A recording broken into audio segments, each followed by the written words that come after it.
আজ যুক্তরাজ্যের রাজহাঁসের ইতিহাস পড়ব। যুক্তরাজ্যে রাজহাঁস দীর্ঘদিন ধরেই রাজকীয় মর্যাদার প্রতীক। এর ইতিহাস মধ্যযুগ থেকে এ পর্যন্ত।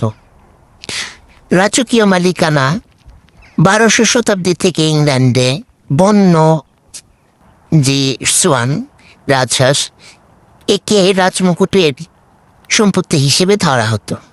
বিশেষ করে হেনরি সেকেন্ড এর শাসনামলে আইন করে ঘোষণা করা হয় যে খোলা জলাশয়ে থাকা চিহ্নবিহীন রাজহাঁস রাজকীয় সম্পত্তি। এর মূল কারণগুলো কি ছিল?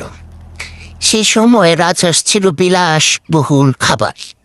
রাজকীয় ভোজসভায় রাজহাঁস পরিবেশন করা হতো মর্যাদার প্রতীক হিসেবে। বিশেষ অধিকারপ্রাপ্ত সংস্থা ইংল্যান্ডের বর্তমানে, বিশেষ করে লন্ডনের যে নদী আছে থেমস রিভার, থেমস নদীর রাজহাঁসগুলো মালিকানা প্রতীকভাবে রাজ পরিবারেরই। তবে ঐতিহাসিকভাবে দুইটি সংস্থা কিছু রাজহাঁসের উপর অধিকার রাখে।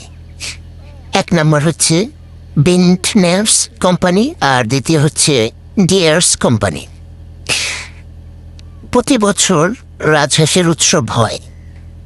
প্রতি বছর জুলাই মাসে রিভার থেমসে সোয়ান আপিং নামে একটি ঐতিহাসিক অনুষ্ঠান শুরু হয়।